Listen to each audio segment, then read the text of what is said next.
South India shopping mall the wedding మంత్ర సరికొత్త wedding collection south India shopping mall.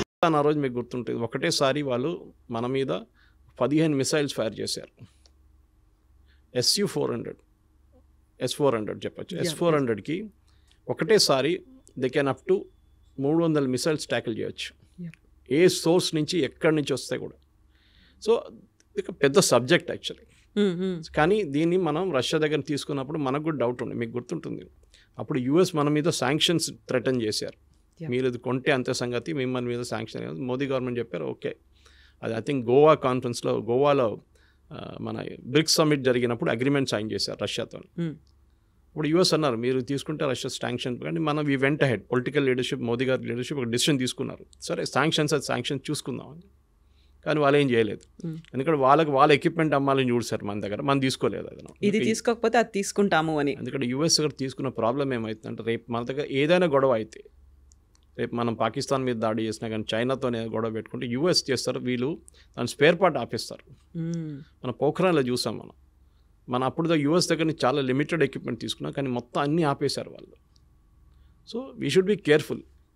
యుద్ధం అనేది ఏదో వచ్చి కొట్టుకుందాం, ఇటు బాంబులు వేద్దాం, మోదీ గారు పాకిస్తాన్ని మొత్తం ధ్వంసం చేసేయండి, అది నడవదు. ఈవెన్ పిఓకే ఇష్యూ కూడా దానికన్నా పెద్ద ఇష్యూ. కాకపోతే ఇప్పుడు ఇంత అయిన తర్వాత సడన్గా విక్రమ్ మిస్త్రీ గారి మీద పడ్డారు. ఆయన అబ్యూజివ్ కామెంట్స్ అనేవి ఉన్నాయి, ట్రోల్స్ అనేవి ఉన్నాయి. ఏం జరుగుతుంది అనేది క్లారిటీ మిస్ అవుతుందా, లేకుంటే they are in a mood, at any cost మనం వెళ్ళిపోవాలి, కొట్టేయాలి, స్వాధీనం చేసుకోవాలి, ఈ ఒక ఎమోషన్ని క్రియేట్ చేసింది ఆ అట్మాస్ఫియర్ ఎందువల్ల అంటారు? ఇప్పుడు ఏమైపోతుందంటే, ఇది ఒకటే ఇష్యూ కాదు, క్రికెట్ మ్యాచ్ నడుస్తున్నప్పుడు ఇదే ఇష్యూ ఉంటుంది. ఒక క్రికెట్ మ్యాచ్ ఓడిపోతే సంగతి అంతే, వీళ్ళందరూ కలిసి ధోని మీదనో క్యాప్టెన్ ఎవరున్నా విరాట్ కోహ్లీయా లేకుంటే రోహిత్ శర్మ ఇవే పడతారు వీళ్ళందరూ కలిసి. సో మన దగ్గర ప్రాబ్లం ఏంటంటే, నేను చెప్పాను కదండి, మన దగ్గర డ్రాయింగ్ రూమ్లో కూర్చొని ఐపీఎల్ చూసుకుంటా ధోని దగ్గర బ్యాటింగ్ ఎట్లా చేయాలని చెప్తారు మన వాళ్ళు. True, they are all expert. ఒక వీక్ బడ్జెట్ వచ్చినప్పుడు అందరూ బడ్జెట్ ఎక్స్పర్ట్స్, ఫైనాన్స్ ఎక్స్పర్ట్స్ అయిపోతారు. క్రికెట్ మొదలైతే అందరు క్రికెట్ ఎక్స్పర్ట్స్ అయిపోతారు. దాని తర్వాత ఇప్పుడు యుద్ధం వచ్చినప్పుడు అందరు యుద్ధం, అన్ని వార్ ఎక్స్పర్ట్స్ అయిపోతారు. మీరు కూర్చొని మోదీ గారికి అడ్వైస్ ఇవ్వక్కర్లేదు. మీరు చూసుంటారు, పెహల్గాం జరిగిన తర్వాత 5 రోజుల తర్వాత చాలామంది నా దగ్గర స్టూడియోస్లో అడిగారు ప్రశ్న, మోదీ గారు ఏంటి ఏం చేయట్లేదు, ఎందుకంత సైలెంట్గా ఉన్నారు అడిగారు నా దగ్గర, మోదీ బాంబ్ క్యో నీ దాల్ రా. నేను చిన్నపిల్లల ఆట కాదు ఇది. ఫస్ట్ ఆఫ్ ఆల్ ప్లానింగ్ ఉండాలి, దానికి ఇంటెలిజెన్స్ ఉంటుంది. ఎక్కడెక్కడ వాళ్ళ టెర్రర్ క్యాంప్స్, వాళ్ళ దగ్గర 24 టెర్రర్ క్యాంప్స్ ఉంది పాకిస్తాన్. మనం కొట్టింది 7 నుంచి 9, దాంట్లో 14 మిసైల్ యూస్ చేసాం మనం. ఒక స్పాట్లో మనం 3 సార్లు కొట్టాం. మీరు చూసుంటారు ఆ వీడియో వాళ్ళు చూపించిన దాంట్లో. సో ఆ పరిస్థితికి రావాలంటే 14, మీరు గుర్తుంటుంది మన ఉరి జరిగిన తర్వాత సర్జికల్ స్ట్రైక్స్ 9వ రోజు జరిగింది. పుల్వామా జరిగిన తర్వాత బాలాకోట్ స్ట్రైక్ 13వ రోజు చేసాం. ఈసారి 14వ రోజు చేసాం. టైం అన్నిటికీ ప్లానింగ్ ఉంది, ఎందుకంటే వాళ్ళు రెడీగా కూర్చున్నారు అక్కడ. పహల్గాం కాగానే ఇండియా అటాక్ చేస్తారని వాళ్ళకి తెలిసిపోయింది, టెర్రరిస్ట్ కానివ్వండి పాకిస్తాన్ ఆర్మీ. కానీ ఒక వారం తుపాకీ కూర్చొని పట్టిన మనిషి ఒక వారం తర్వాత అంటాడు ఏంటి ఎవరు రావట్లేదు, ఇది బోర్ కొడుతుంది కదా, మనం ఎంత కూర్చోవాలి చెప్పేసి పక్కన రిలాక్స్ అయిపోతారు. ఆ టైంలో కొట్టాలి. That is very important. Sun Tzu అని చెప్పి చైనీస్ ఫిలాసఫర్ ఉన్నారు, చాలా ఫేమస్, మీరు చదువుంటారు, ఆర్ట్ ఆఫ్ వార్ అనే ఒక బుక్ రాశారు. దాంట్లో he always says you should catch the enemy unprepared. చాలా ఇంపార్టెంట్. ప్రిపేర్డ్ ఉన్నప్పుడు మనం మిసైల్ ఫైర్ చేస్తే వాళ్ళు ఫైర్ చేస్తారు, మనకేం అడ్వాంటేజ్, మళ్ళీ మన మీద ధ్వంసం ఎక్కువైపోతుంది. వాళ్ళు ఈ షుడ్ మొత్తం ప్లానింగ్ చేసుకున్న తర్వాత, డీటెయిల్ ఇంటెలిజెన్స్ వచ్చిన తర్వాత మనకు కరెక్ట్గా హిట్ చేసాం. వాళ్ళు కూడా అడ్మిట్ చేస్తున్నారు ఇంతమంది చనిపోయారని చెప్పి. ఒక ప్లేస్లో అయితే ఏదో మస్జిద్ లోపల మహిళలు పిల్లలు అందరు చనిపోయారన్నారు. రాత్రి 1 గంటకు ఈ మహిళలు పిల్లలు మస్జిద్ లోపల ఏం చేస్తున్నారండి, ఎందుకున్నారు అక్కడ? అక్కడే మీకు క్వశ్చన్ వచ్చేది. ఇట్ వాజ్ నాట్ ఎ మస్జిద్ పేరు పెట్టుకున్నారు అంతే. అది ప్లేస్ చూడండి, ఇప్పుడు మీరు గూగుల్కి వెళ్ళి ఆ మస్జిద్ పేరు కొడితే పర్మనెంట్లీ క్లోజ్డ్ అని వస్తుంది. సో మొన్న కూడా పాకిస్తాన్ ప్రైమ్ మినిస్టర్ వెళ్ళి మేము మళ్ళీ మస్జిద్ని కట్టేస్తాం మళ్ళీ మొత్తం, అంటే వచ్చిన ఫండ్స్ IMF దగ్గర నుంచి ఫండ్ దీనికి వాడుకుంటారు వాళ్ళు. ఇక మనకు ప్రాబ్లం లేదు, వాళ్ళు ఏమని చేసుకోవచ్చు. ప్రాబ్లం ఈజ్ పాకిస్తాన్ ఆర్మీకి సర్వైవ్ చేయడానికి టెర్రరిజం కావాలి వాళ్ళకి. ఇప్పుడు కాదు, 35 సంవత్సరాల నుంచి చేస్తున్న పని వాళ్ళది. ఆఫ్ఘనిస్తాన్లో టెర్రరిస్ట్ని తయారు చేయడం, ఫస్ట్ ఐసిస్, దాని తర్వాత Al-Qaeda, first Taliban, Al-Qaeda, ISIS, దాని తర్వాత మొత్తం ధ్వంసం అయిన తర్వాత ఇప్పుడు తాలిబాన్ టేక్ ఓవర్ చేసుకున్నారు ఆఫ్ఘనిస్తాన్. సోవియట్స్ పారిపోయారు, మరి తర్వాత US పారిపోయారు, నేటో పారిపోయారు. ఇప్పుడు ఎక్కడికి పంపించాలి టెర్రరిస్ట్ అంతని? ఎక్కడో వాడుకోవాలి కదా. నేను ఎప్పుడు దీన్ని భస్మాసుర్ ఎఫెక్ట్ అని చెప్తాను. దీన్ని భస్మాసుర్కి వరం ఇచ్చిన తర్వాత టెస్ట్ చేయడానికి శివ భగవాన్ తల మీద పెడదాం అనుకున్నారు. పాకిస్తాన్ సంగతి అంతే. ఇప్పుడు పాకిస్తాన్ తల మీద తేరికా తాలిబాన్ వచ్చి కొడుతున్నారు, అటువైపు నుంచి బలూచిస్తాన్ వాళ్ళు కొడుతున్నారు, ఇటువైపు టెర్రరిస్ట్ కూర్చున్నారు. వాళ్ళు అంటున్నారు మన ఇండియాకి పోకపోతే మేమేం చేయాలంటున్నారు. ఏం పని ఉంది మాకు ఇక్కడ అని. సో దే ఆర్ సర్వైవింగ్ దానికోసం. చూడండి పాకిస్తాన్ ఆర్మీ, పాకిస్తాన్ పొలిటీషియన్స్ అందరూ వచ్చేది పంజాబ్ నుంచి, పంజాబ్ నుంచి 90% వాళ్ళు. ఒక ఎక్సెప్షన్ ఇమ్రాన్ ఖాన్ అట్లాంటి వాళ్ళు ఉండొచ్చు, కానీ మిగతా అందరూ అక్కడి నుంచి వస్తారు. వీళ్ళకి మాఫియా, వాళ్ళు అక్కడే ఎన్షూర్ చేసుకుంటారు. ఈ ఏరియా నుంచి వచ్చిన వాళ్ళే.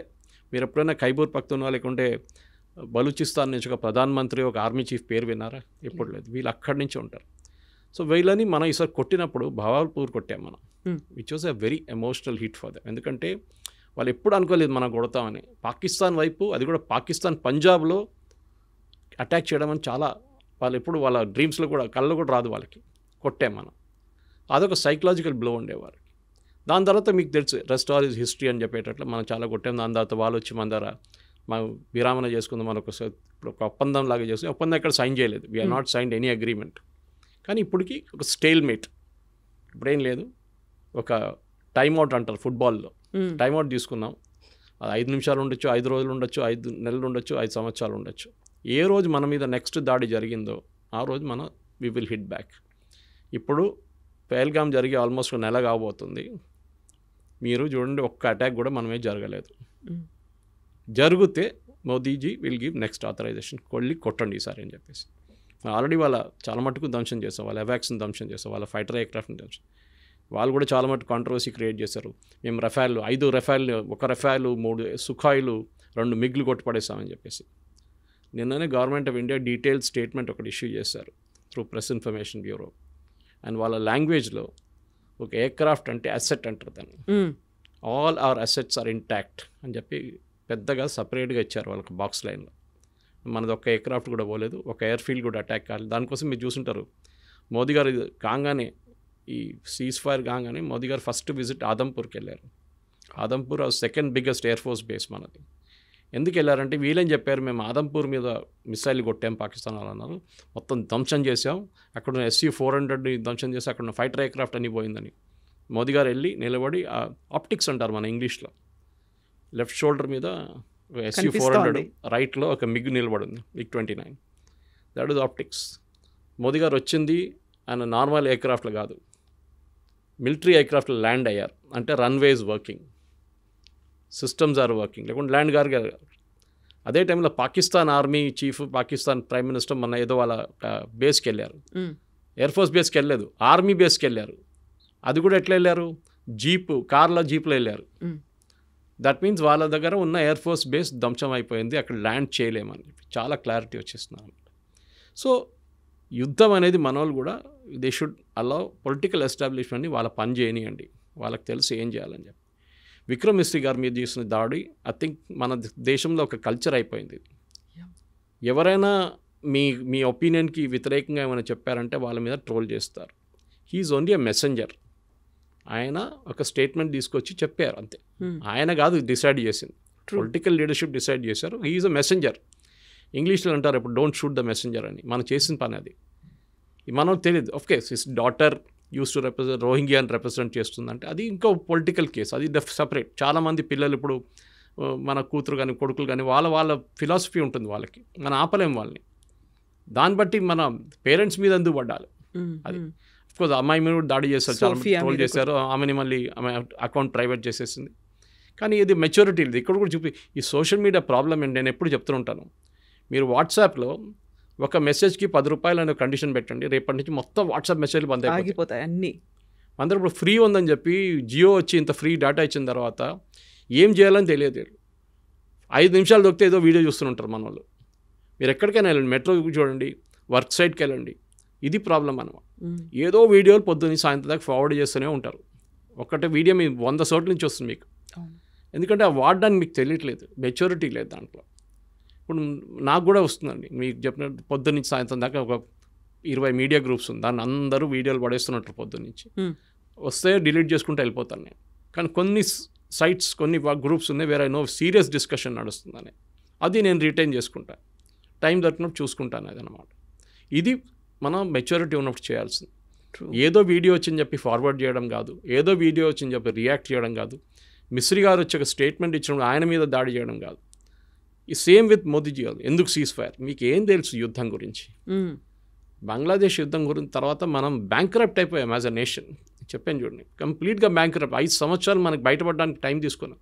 ట్యాక్స్ పెంచాల్సి వచ్చింది. రేపు ఇదే చెప్తారు మోదీ గారు, సరే యుద్ధం చేద్దాం పాకిస్తాను, పనిచేస్తాను, పెట్రోల్లో 10 రూపాయలు పెంచేస్తానంటే అందరు ఏడుస్తారు, వద్దు నాకు యుద్ధం వద్దు ఏమొద్దు అంటారు. అప్పుడు ఇది ప్రాబ్లం. అది యుద్ధం ఫ్రీగా నడవదు కదా, దానికి డబ్బులు కావాలి.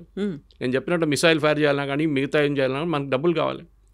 సరే మనం అప్పుడు చేసాం కూడా, we had put a cess at that time. చైనాతో జరిగినప్పుడు సెస్ పెట్టాం మనం, డబ్బులు కావాలి.